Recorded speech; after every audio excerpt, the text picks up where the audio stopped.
Hello प्यारे बच्चों। तो नीट की एग्ज़ाम बहुत ही ज़्यादा करीब आ चुकी है और अभी भी बहुत सारे बच्चों के कमेंट आते हैं कि सर टेस्ट में स्कोर अभी भी 50, 70 या 100 ही आ रहा है। क्या अभी भी पॉसिबल है? क्या अभी भी 4 मई को 150 प्लस आ सकते हैं? मैं बोला बिल्कुल पॉसिबल है। आप जितने लोग वीडियो देख रहे हैं इन्हीं में से बहुत सारे लोग आएंगे मेरे पास कमेंट में बोलेंगे हाँ भैया आपने जैसा बताया था हमने वो फॉलो किया था और हमारे अभी भी 140, 150 और 160 आ रहे हैं नीट में। ठीक है, देखो टाइम बहुत ही ज़्यादा कम बचा है, बहुत ही ज़्यादा कम बचा है। अब आपको स्मार्ट स्टडी करना है।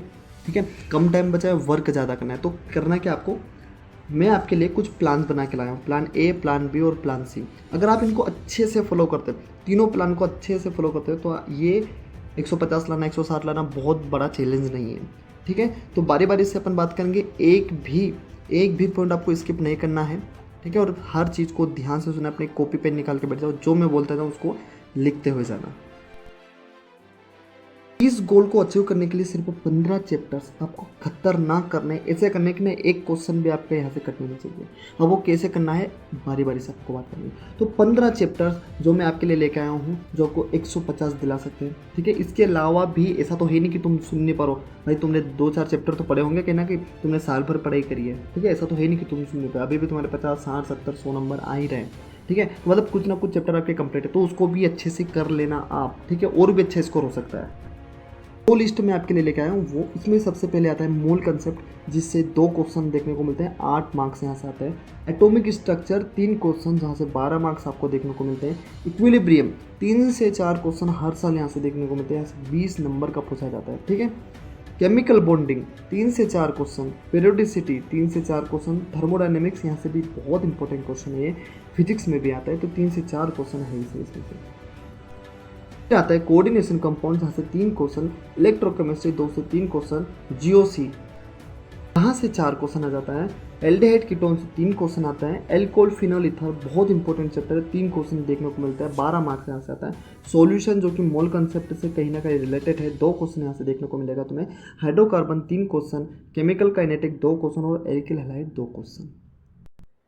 15 चैप्टर्स को आपको एकदम रगड़ देना है, एकदम खींच देना है अच्छे से। अभी भी टाइम बचा है, ऐसा नहीं है कि एकदम बिल्कुल टाइम खत्म ही हो गया है। ठीक है, अभी भी 30 दिन बचे हैं, अभी भी 25-30 दिन बचे हैं, और अभी एक दिन में एक चैप्टर भी किया ना, तो ये 15 चैप्टर पे तुम्हारी मास्टरी कर लोगे ना, तुम 150 के 160, 170 तक आ जाएंगे तुम्हारे मार्क्स। ठीक है, इसके अलावा अगर आपने जो पढ़ा है साल भर, ऐसा तो है नहीं कि तुमने कुछ नहीं पढ़ा भाई, कुछ तो पढ़ा है तुमने, उसका भी रिवीजन अच्छे से कर लेना। और उस चैप्टर का भी रिवीजन कैसे करना है, क्योंकि मैं आपके लिए लेके आया हूँ इस चैप्टर के भी इंपॉर्टेंट टॉपिक्स, जहाँ से एनटीए वालों ने सबसे ज़्यादा क्वेश्चन बनाए। अगर तुम इस बार अभी भी 20-25 दिन में, 30 दिन में अगर उन टॉपिक को कर लेते हो, तो तुम्हें अच्छा स्कोर करने से कोई नहीं रोक सकता। तुम आओगे एग्ज़ाम के बाद मेरे पास कि भैया थैंक यू भैया, आपने जो बताया था बहुत हमारे मार्क्स इंक्रीज हुए, हमने हर एक चीज़ को अच्छे से फॉलो किया था।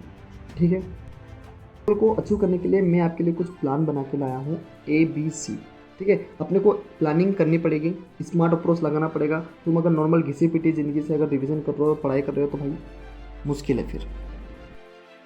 प्लान ए में देखो, प्लान ए में मैंने कुछ चैप्टर्स रखे हैं। सबसे पहले आपको क्या करना है, प्लान ABC को अपनी वॉल पे चिपकाना है, एकदम लगा देना है, बारी बारी से अटैक करना है। प्लान ए में मैंने रखा है पेरियोडिसिटी, ठीक है, chemical bonding, coordination compound, atomic structure जो फिजिक्स में भी काम आता है, इलेक्ट्रोकेमिस्ट्री और इक्विलिब्रियम। ठीक है, प्लान ए में मैंने 6 चैप्टर रखे हैं। आपको सबसे पहले इन्हीं 6 चैप्टर को कंप्लीट करना है, और इन 6 चैप्टर से में से भी कौन से टॉपिक आपको ज़्यादा फोकस रखना है वो भी हम बात करने वाले हैं, और एनसीईआरटी कैसे पढ़नी है, क्वेश्चन प्रैक्टिस कैसे करना है, इसके ऊपर भी हम बातें करने वाले हैं। ठीक है, तो अभी बस प्लान ए को लिख के चलो। फिर बात करते हैं अपन प्लान बी की। प्लान बी में मैंने रखा है थर्मोडायनेमिक्स को, जो कि आपका फिजिक्स का भी चैप्टर है, मोल concept, solution, GOC, hydrocarbon, aldehyde और कीटोन, जिसमें मैंने रखे हैं 6 चैप्टर। ठीक है, प्लान ए इसलिए रखा क्योंकि ये ऐसे चैप्टर है जहाँ से सबसे ज़्यादा क्वेश्चन आते हैं, और ये पेरियोडिसिटी, केमिकल बॉन्डिंग भाई तुम्हारा बेस है, ये समझ रहे हो, ये तुम्हारा आधार होता है केमिस्ट्री का। के बगैर दूसरे चैप्टर करना मुश्किल होता है, इसलिए मैंने इसको सबसे पहले रखा है। ठीक है, तो ये प्लान ए आपको अच्छे से कर लेना है, फिर प्लान बी पर आना है, और फिर प्लान सी पर। सी में मैंने रखा है alcohol phenol ether, alkyl halide और केमिकल काइनेटिक्स, जो कि छोटा चैप्टर है, बढ़िया चैप्टर है, क्वेश्चन अच्छे आते हैं यहाँ से। ठीक है, मैं प्लान ABC को चिपका लेना है। अब अटैक कैसे करना है, देखो ये है मेरे पास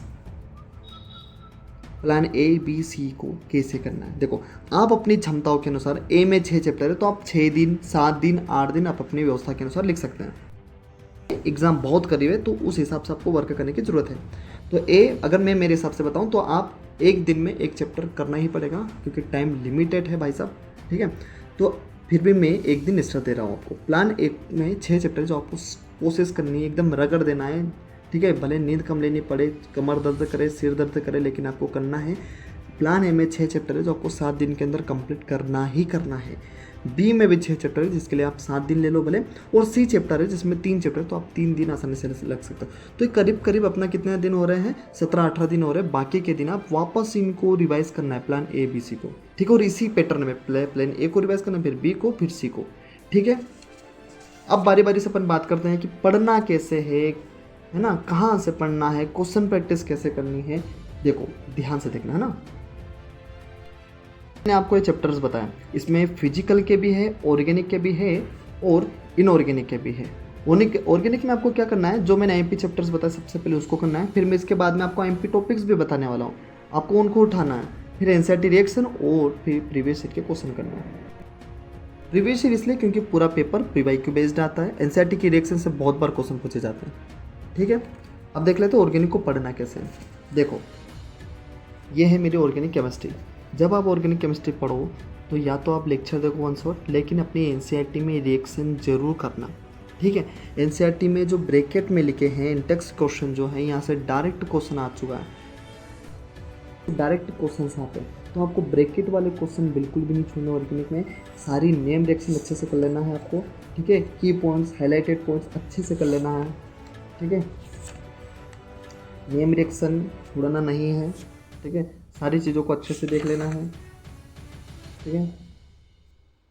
की पॉइंट्स, हाईलाइटेड पॉइंट अच्छे से पढ़ना है।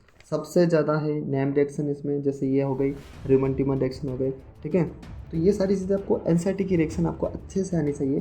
और इसके अलावा मैंने क्या बोला कि जो ब्रैकेट वाले क्वेश्चन है इसको सोल्व करके जाना, क्योंकि भले तुम कितना भी पढ़ लो, क्वेश्चन अगर ब्रैकेट से उठा लेना तो मज़ा आ जाता है, ठीक है। हो सकता है तुमने अच्छे से नहीं पढ़ा लेकिन तुमने ब्रैकेट के क्वेश्चन अच्छे से सोल्व कर लिए हैं ये, और यही से क्वेश्चन दिए उसमें, क्योंकि बहुत बार ऐसा हुआ है, ठीक है। बहुत बार ऐसा है कि एनसीईआरटी के अंदर जो क्वेश्चन उसने डाले हैं वही वो रिपीट कर देता है। तो ऑर्गेनिक में आपको क्या पढ़ना है, इंपॉर्टेंट चैप्टर ही पढ़ना है। इस वजह से भी इंपॉर्टेंट टॉपिक्स मैं आपको बताने वाला हूँ, वो आप अच्छे से कर सकते हैं। इसके अलावा एनसीईआरटी की रिएक्शन देख लेना। रिएक्शन देखने के बाद में आपको क्या करना है बच्चों, प्रीवियस ईयर क्वेश्चन सोल्व करना है, ठीक है। बोले सर अभी भी टाइम है, बिल्कुल अभी भी बिल्कुल नहीं बिगड़ा है, कुछ भी नहीं बिगड़ा है, अभी तो शुरुआत ही चल रही भाई साहब, ठीक है। तो अब अभी तो है मेन चीज़ जो करने वाली है, अभी तो होता है लास्ट में, ठीक है। तो अभी आपको क्या करना है, प्रीवियस ईयर के क्वेश्चन सोल्व करना है। हम क्वेश्चन आपको रिपीटेड मिलेंगे, क्वेश्चन रिपीट होते हैं, ठीक है। भले ऑर्गेनिक हो, फिजिकल हो, इनऑर्गेनिक हो, रिपीट होता ही है। प्रीवियस ईयर के क्वेश्चन सोल्व करना है, आपको पता चलेगा कि एनसीईआरटी की किस लाइन से कैसा क्वेश्चन बनता है, ठीक है। ये हुए ऑर्गेनिक की बात है। अपन इंपॉर्टेंट चैप्टर भी देखने वाले हैं, ठीक है, लोड मत लेना। फिजिकल की अगर मैं बात करूँ, तो वही एमपी चैप्टर्स आपको करना है। एनसीईआरटी के क्वेश्चंस आपको लगाने इसमें भी, किसमें, एनसीईआरटी के क्वेश्चन। जैसे मैं आपको मेरी एनसीईआरटी चैप्टर बताऊँ, पढ़ के थोड़ी सी फट चुकी है, ठीक है भाई साहब। आपको ये वाले क्वेश्चन बिल्कुल भी छोड़ना नहीं है, ठीक है। ये वाले क्वेश्चन जो है बिल्कुल अच्छे से कर लेना, क्योंकि बहुत बार रिपीट हुआ है और आते ही आते हैं। आपको मैं नहीं बोला कि लाइन टू लाइन पढ़ना, नहीं, एक चैप्टर में कुछ 4-5-7 क्वेश्चन होते हैं वाले, ठीक है। आपको अच्छे से पढ़ना है, डायरेक्टली क्वेश्चन को उठा लेते हैं, ठीक है। वैल्यू तक नहीं चेंज करते, ये लोग वैल्यू भी नहीं चेंज करते हैं, ठीक है। तो ये क्वेश्चन आप अच्छे से करके जाओ। इसके अलावा प्रीवियस ईयर के क्वेश्चन भी तुम लगा के जाओ, शॉर्ट नोट्स बना लो, फिजिकल केमिस्ट्री में फॉर्मूलास लिख लो, ठीक है। और अच्छे से प्रैक्टिस भी कर लो भाई, अभी भी कुछ बिगड़ा नहीं है। इनऑर्गेनिक में बताऊं तो एमपी चैप्टर करना है, पूरा एनसीईआरटी बेस्ड ही आपको पढ़ना है। शॉर्ट नोट्स अगर आपके पास है तो आप वो पढ़ सकते हो, ठीक है। इसके अलावा ये हमारे पास कुछ चैप्टर वाइज रिपीटेड टॉपिक्स भी है जो आप कर सकते हैं, इससे आपको नंबर बहुत ज़्यादा बूस्ट होने वाला है। मोल कंसेप्ट की अगर मैं बात करूँ तो mole calculation, concentration term, stoichiometric coefficient, structure of atom में अगर बात करूँ तो बोहर एटॉमिक थ्योरी अच्छे से देख लेना भाई साहब, क्वांटम नंबर देख लेना। इक्विलिब्रियम की अगर बात करूँ तो Le Chatelier's principle, law of mass action, buffer, product, pH of solution, बहुत सारे क्वेश्चन यहाँ से आए हैं। ये वही है प्रीवियस ईयर के टॉपिक्स। थर्मोडायनेमिक्स की अगर बात करूँ मैं तो थर्मोडायनेमिक प्रोसेस से यहाँ से क्वेश्चन आता है, जो कि फिजिक्स में भी यहाँ से क्वेश्चन बनते हैं। Enthalpy, entropy change, work done और डेल जी, बहुत बार क्वेश्चन यहाँ से रिपीट हुआ है और आएगा, इस बार भी आएगा। ऐसा नहीं कि बस एक बार रिपीट करते, नहीं, आता है, हर साल आते हैं। वो ये टॉपिक ऐसे हैं जो देता ही देता है, मतलब एनटी वालों का सबसे फेवरेट टॉपिक है। जब तक केमिस्ट्री है तब तक ये इंपॉर्टेंट टॉपिक्स है, ठीक है। उसके लिए केमिस्ट्री की अगर मैं बात करूँ तो फेराडे लॉ, नर्न्स इक्वेशन, इलेक्ट्रोलाइसिस करके जाना। केमिकल काइनेटिक्स में फर्स्ट ऑर्डर हाफ लाइफ कर लेना, rate of constant, Arrhenius theorem, बहुत बार क्वेश्चन यहाँ से दिया है। सॉल्यूशन में ideal and non ideal solution बहुत इजी है, अच्छे से हो सकता है। कोलिगेटिव प्रॉपर्टी आसान है, वांट ऑफ फैक्टर भी बहुत आसान है, आप आसानी से कर लोगे। फिर बात करते हैं इनऑर्गेनिक में, तो पेरियोडिक टेबल में एटॉमिक रेडियस कर लेना है, आयोनाइजेशन इंथैल्पी कर लेना है, ठीक है। केमिकल बॉन्डिंग में dipole moment, hybridization, bond length, angle, energy और मोलिकुलर ऑर्बिटल थ्योरी बहुत ज़्यादा इंपॉर्टेंट है। पी ब्लॉक की अगर मैं बात करूँ, ठीक है, पी ब्लॉक देखो मैंने उसमें टॉप 15 में नहीं रखा है, लेकिन अगर आपने पढ़ा है तो इसको अच्छे से पढ़ लेना, ठीक है। क्योंकि आपके देखो, तुम जितना ज़्यादा कर सकते हो ना उतना ज़्यादा करो, मैं तो यही कहूँगा जितना ज़्यादा कर सकते हो। लेकिन मैं ये बोल रहा हूँ 15 चैप्टर वगैरह कर लेना तो 140-150 तुम्हारे डेफिनेटली है, ठीक है। लेकिन अगर तुमने इनको भी पढ़ रखा है तो आप अच्छे से रिवाइज करो, तुम और भी ज़्यादा डिजर्व करते हो, ठीक है। पी ब्लॉक की अगर बात करूँ मैं, टॉप्स पढ़ लेना, अमोनिया के बारे में पढ़ लेना, ऑक्सो एसिड्स पढ़ लेना, जिनोन की सारी रिएक्शन जो एनसीईआरटी में दी रखी है बहुत प्यारी है, ठीक है। अच्छी ट्रिक्स है उसकी, ठीक है। जिनोन के मतलब बहुत मज़ा आते थे उसको करने में, ठीक है। अगर आपको चाहिए तो आप बोल देना कमेंट में, ठीक है। नेचर ऑफ ऑक्साइड्स बहुत आसान है। इंटर हेलोजन कंपाउंड, भाई साहब ये तो मतलब एकदम क्या ये बोलूँ मैं, एंटी वालों का फेवरेट है, इंटर हेलोजन से देता ही देता है वो, ठीक है। अगर डी और एफ ब्लॉक की अगर मैं बात करूँ, डी और एफ ब्लॉक की, तो ये मेरा 4 पोटेशियम परमैंगनेट, K2Cr2O7, अच्छे से देख लेना। इन दोनों में से क्वेश्चन डेफिनेटली वो पूछता ही है। इलेक्ट्रॉनिक कॉन्फ़िगरेशन निकालना, ट्रेंड से याद कर लेना भाई, ग्राफ देख लेना एक दो डी एफ ब्लॉक में, ठीक है, अच्छा है।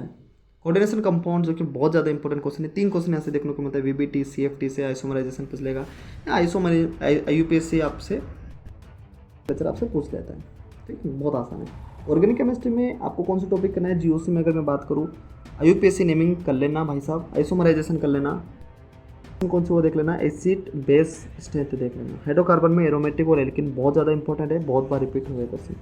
एल्किलाइन लाइट में SN1 रिएक्शन, एक क्वेश्चन डेफिनेटली यहाँ से पूछता है, मतलब जान है तो जान है, लेकिन एंटी है तो SN रिएक्शन है। हेलोजिनेशन और एलिमिनेशन रिएक्शन आपको कर लेना है।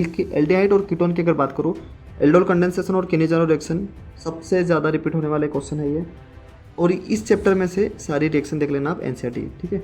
फिजिकल और केमिकल प्रॉपर्टी, अगर नेम रिएक्शन पढ़ने में दिक्कत आती है तो आप बता देना, ठीक है, हम करवा देंगे 1 शॉट लेक्चर में, 10-15 मिनट में सारे रिएक्शन करवा दूंगा, ठीक है।